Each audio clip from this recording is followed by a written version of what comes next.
Hi students, in the previous video we studied about phloem transport. We studied source is the part of the plant that prepares the food and sink is the part of the plant that kneads the food or stores the food.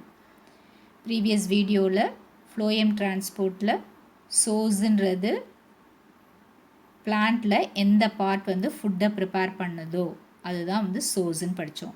So ஒரு பிளான்ட்ல எது food prepare பண்ணுது? Leaf. So leaf தான் source. சிங்க்ன்றது எங்கே food தேவைப்படுதோ இல்லை எங்கே food வந்து store ஆகிருக்கோ. So அது வந்து வேரி ஆகலாம். அது வந்து ரூட்டாக இருக்கலாம், ஸ்டெம்மாக இருக்கலாம், ஃப்ரூட்டாக இருக்கலாம், ஃப்ளார்ஸாக இருக்கலாம். ஸோ அது வேரி ஆகும். In this video, we are going to learn about translocation of sugars through pressure flow hypothesis. What is translocation? The bulk movement of substances through the vascular tissues. Plantsல vascular tissues மூலமா நிறைய substances வந்து move ஆகிறத translocation அப்படின்னு சொல்கிறோம். Plantsல leaf prepare பண்ணுற sugars ஒரு சோர்ஸில் இருந்து சிங்க்குக்கு வந்து ப்ரெஷர் ஃப்ளோ ஹைப்போதசிஸ் மூலமாக டிரான்ஸ்போர்ட் ஆகுது. I have drawn this diagram for you to understand. You need not draw this. This is the source, that is the leaf which prepares the food. So ஒரு பிளான்ட்டில் leaf தான் வந்து ஃபுட்டை prepare பண்ணுது. So leaf என்ன பண்ணும்? சன்லைட்டோட ப்ரெசன்ஸில் photosynthesis process மூலமாக ஃபுட்டை prepare பண்ணும். லீஃப் ப்ரிப்பேர் பண்ணுற ஃபுட் என்ன ஃபார்மில் இருக்கும்? குளுக்கோஸாக இருக்கும். ஸோ லீஃப் ப்ரிப்பேர் பண்ணுற ஃபுட் என்ன ஃபார்மில் இருக்கும்? குளுக்கோஸாக இருக்கும். ஸோ இந்த குளுக்கோஸ் வந்து ஒரு monosaccharide.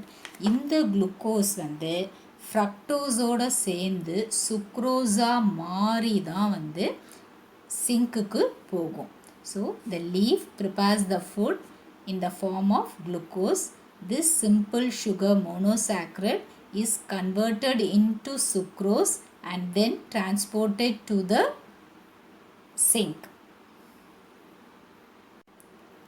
So the sucrose is carried to the companion cells and then into the sieve tubes of the phloem. So sucrose மாறிட்ட பிறகு கம்பானியன் செல்ஸ்க்கு வருது. கம்பானியன் செல்ஸில் இருந்து ஃப்ளோயமோட சீவ் டியூப்ஸுக்கு சுக்ரோஸ் வந்து போகுது. ஸோ இப்போ ஃப்ளோயம்க்கு போனோடனே என்ன ஆகுது? ஃப்ளோயமில் வந்து ஒரு ஹைப்பர்டோனிக் கண்டிஷன் வருது. ஸோ ஏன் ஹைப்பர்டோனிக் அப்படின்னு சொல்கிறோன்னா, ஒரு கான்சன்ட்ரேஷன் வந்து அதிகமாக இருந்துச்சுன்னா அதை ஹைப்பர்டோனிக் அப்படின்னு சொல்லுவோம். கான்சன்ட்ரேஷன் கம்மியாக இருந்ததுன்னா ஹைப்போடோனிக் அப்படின்னு சொல்லுவோம். ஐசோடோனிக்னா ஈக்குவல் கான்சன்ட்ரேஷன் அப்படின்னு சொல்லுவோம். ஸோ இப்போது ஃபுட் சுக்ரோஸ் வந்து ஃப்ளோயம்குள்ளே என்டர் ஆனோடனே என்ன ஆகுது? ஃப்ளோயமில் ஒரு ஹைப்பர்டோனிக் கண்டிஷன் வந்து ஃபார்ம் ஆகுது. When the phloem has the hypertonic sap, water and mineral ions from the xylem moves to the phloem by osmosis. So என்ன ஆகுது? இங்கே ஃப்ளோயமில் ஹைப்பர்டோனிக் சாப் இருக்கும் போது ஜைலமில் இருந்து வாட்டரும் மினரல் அயான்ஸும் ஆஸ்மாசிஸ் மூலமாக ஃப்ளோயம்க்கு டிரான்ஸ்போர்ட் ஆகுது. ஸோ அதனால் என்ன ஆகுது? இந்த ஃப்ளோயம் ரீஜியனில் வந்து அதிகமான அளவுக்கு ஆஸ்மாட்டிக் ப்ரெஷர் இருக்குது. So the osmotic pressure in the phloem increases. So இங்கே ப்ரெஷர் இன்க்ரீஸாக இருக்கிறதுனால எங்கே ஆஸ்மாட்டிக் ப்ரெஷர் லோவாக இருக்குதோ அந்த ஏரியாவுக்கு அப்படியே இந்த ஹைப்பர்டோனிக் சாப் வந்து டிரான்ஸ்போர்ட் ஆகுது. ஸோ இங்கே இப்படி டிரான்ஸ்போர்ட் ஆன பிறகு திரும்பவும் ஆக்டிவ் டிரான்ஸ்போர்ட் மூலமாக சிங்க்குக்கு வந்து ஃபுட் வந்து டிரான்ஸ்லோகேட் ஆகுது. ஸோ சிங்க்குன்றது வந்து பார்த்தோம் அப்படின்னா the place where it is utilised or it is stored. ரெண்டு பார்ட் இருக்குது. ஸோ எங்கே வந்து யூட்டிலைஸ் ஆகும்? ஸோ ஃபுட்டு ப்ரிப்பேர் பண்ணுறதுக்கு இல்லை வந்து அது எனர்ஜியாக யூட்டிலைஸ் பண்ணும் போது, ஸோ அது மைட்டோகாண்ட்ரியா மூலமாக எனர்ஜிக்காக யூட்டிலைஸ் பண்ணும் போது என்ன ஆகும்? இந்த குளுக்கோஸ் மாறிடும். ஸோ இந்த சுக்ரோஸ் வந்து என்ன பண்ணும்? திரும்ப டைசாக்ரைடாக இருக்க சுக்ரோஸ் திரும்ப ஸ்ப்ளிட் ஆகி குளுக்கோஸாக தான் வந்து எங்கே எனர்ஜி தேவைப்படுதோ அங்கே கொடுக்கும்.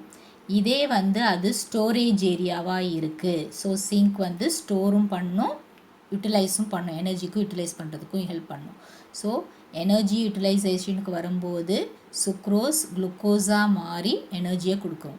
அதே வந்து ஸ்டோரேஜ் ஏரியாவுக்கு வரும்போது டைசாக்ரைடாக இருக்கிற சுக்ரோஸ் ஸ்டார்ச்ன்ற பாலிசாக்ரைடாக மாறி ஸ்டோரேஜ் ஏரியாவுக்கு போகும். இப்படி தான் வந்து ஃபுட் வந்து பிளான்ஸில் வந்து டிரான்ஸ்லோகேட் ஆகுது.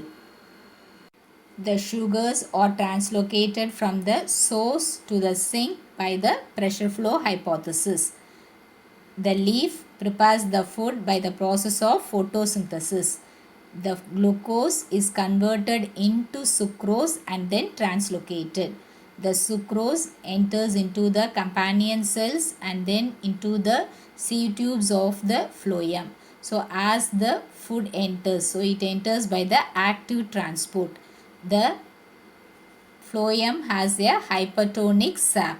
So this hypertonic sap will result in the enter of the water and mineral ions from the xylem to the phloem by the process of osmosis. So this creates a high osmotic pressure in the phloem.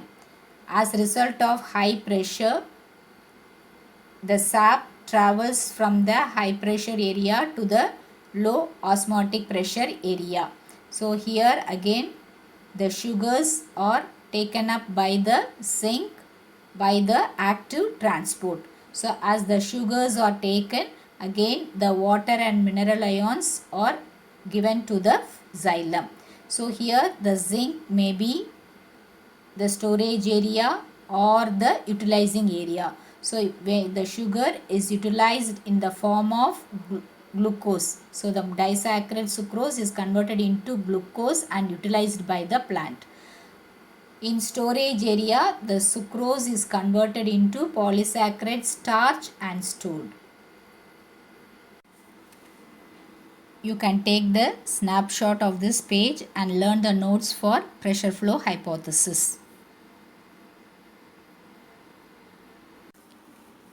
Ascent of sap and its event. We all know the roots absorb the water from the soil.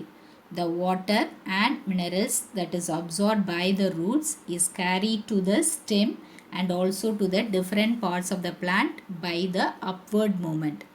சாயிலில் இருந்து வாட்டரை roots வந்து absorb பண்ணுது. So இது வந்து என்ன பண்ணுது, கீழே இருந்து மேலே வந்து மீதி பார்ட்ஸ் ஆஃப் த பிளான்ட்டுக்கு போகுது. இந்த upward movement of water and மினரல்ஸை தான் நம்ம என்ன சொல்லுவோம்னா அசென்ட் ஆஃப் சாப் அப்படின்னு சொல்லுவோம். So ascent of sap is the upward movement of water and minerals that is absorbed by the roots to the different parts of the plant. The different steps by which ascent of sap takes place. First one is the root pressure. Water from the soil enters into the root hairs of the roots by the osmosis. So osmosis process மூலமா என்ன ஆகுது, சாயிலில் இருந்து வாட்டரை root hairs வந்து absorb பண்ணுது. So அப்படி வாட்டரை absorb பண்ணும்போது என்ன ஆகுது, அங்கே ரூட்டில் அதிகமான அளவு ப்ரெஷர் க்ரியேட் ஆகுது. ஸோ இங்கே க்ரியேட் ஆகிற ப்ரெஷர்னால் என்ன ஆகுது, ரூட்டில் இருந்து அப்படியே வாட்டர் வந்து பேஸ் ஆஃப் த ஸ்டெம்முக்கு போகும். அப்போது கொஞ்சம் பேஸ் ஆஃப் த ஸ்டெம்மில் இருந்து டிப் ஆஃப் த ஸ்டெம்முக்கு போகும். அந்த மாதிரி ரூட் ப்ரெஷர்னால் வாட்டர் வந்து டிரான்ஸ்போர்ட் ஆகுது. Cohesion. Cohesion is the force of attraction between the molecules of water. Molecules of water அதாவது ஹைட்ரஜன் ஆக்சிஜன் அதுக்குள்ளேயே இருக்கிற ஃபோர்ஸ் ஆஃப் அட்ராக்ஷனை வந்து நம்ம கோஹெஷன் சொல்லுவோம். Adhesion is the force of attraction between molecules of different substances. So வாட்டருக்கும் மினரல்ஸுக்கும் உள்ள force of attraction கூட எடுத்துக்கலாம். Next is the cohesion. Cohesion is the force of attraction between the molecules of water. So water molecules குள்ளேயே நடக்கிற force of attraction நம்ம cohesion அப்படின்னு சொல்லுவோம். Adhesion is the force of attraction between the molecules of different substances. அதாவது ஒரு xylem vesselsல வாட்டரும் இருக்கும் மினரல்ஸும் இருக்கும். So இந்த ரெண்டு டிஃப்ரெண்ட் சப்ஸ்டன்சஸ்க்குள்ள ஃபோர்ஸ் ஆஃப் அட்ராக்ஷனை வந்து நம்ம அட்ஹெஷன் அப்படின்னு சொல்லுவோம். இந்த ஃபோர்ஸ் ஆஃப் அட்ராக்ஷன்னால தான் வாட்டர் மாலிகுல்ஸ் வந்து xylem வெசல்ஸில் ஸ்டிக் ஆகிருக்கும். அட்ஹெஷன் கோஹெஷன் ரெண்டு ஃபோர்ஸ் ஆஃப் அட்ராக்ஷன்னால தான் கண்டினியூஸாக வந்து வாட்டர் வந்து xylem வெசல்ஸில் வந்து மெயின்டைன் ஆகி இருக்குது. Transpiration pull. Transpiration is the evaporation of water from the aerial parts of the plants through the stomata of leaves. So leavesல இருக்கிற stomata மூலமாக வாட்டர் எவாப்ரேட் ஆகி போகிறத வந்து நம்ம டிரான்ஸ்பிரேஷன் சொல்லுவோம். ஸோ வாட்டர் அப்படி எவாப்ரேட் ஆகி போகும்போது என்ன ஆகும், அந்த லீஃபில் இருக்கிற மீசோஃபில் செல்ஸில் வந்து ஒரு வேக்கம், அதாவது ஒரு வெற்றிடம் வந்து கிரியேட் ஆகும். இந்த வெற்றிடத்தை நிரப்புறதுக்காக என்ன பண்ணும், கீழே இருந்து வாட்டர் வந்து அந்த இடத்த வந்து ஃபில் பண்ணும். அதை தான் வந்து சக்ஷன் அப்படின்னு சொல்லுவோம். ஸோ இந்த இதை தான் வந்து நம்ம என்னென்னு சொல்லுவோம்னா டிரான்ஸ்பிரேஷன் புல் அப்படின்னு சொல்லுவோம். So transpiration through the stomata of leaves will create a vacuum, which in turn will create a suction and pull the water up. That is called as the transpiration pull. By the transpiration pull only, the xylem vessels will be sucking the water and the water will be rising up to the greater height of the plants also. இந்த transpiration புல் மூலமாக தான் வந்து xylem vessels வந்து என்ன பண்ணும், வாட்டரை உறிஞ்சி இழுத்து எவ்வளோ ஹைட்டாக பிளான்ட் இருந்தாலும் கொண்டு போய் கொடுக்கும். With this, transportation in plants is completed. Hope all have understood the transportation in plants. பிளான்ஸில் எப்படி வாட்டர், ஃபுட் இது எல்லாமே டிரான்ஸ்போர்ட் ஆகுது அப்படின்றத பற்றி படித்தோம். If you have any doubts, you can ask me. Today, write home test on pressure flow hypothesis and the definitions: cohesion, adhesion, transpiration, pull, root pressure, and post your answers. Read your daily lessons. It is very, very important. Stay home, stay safe. Thank you, children.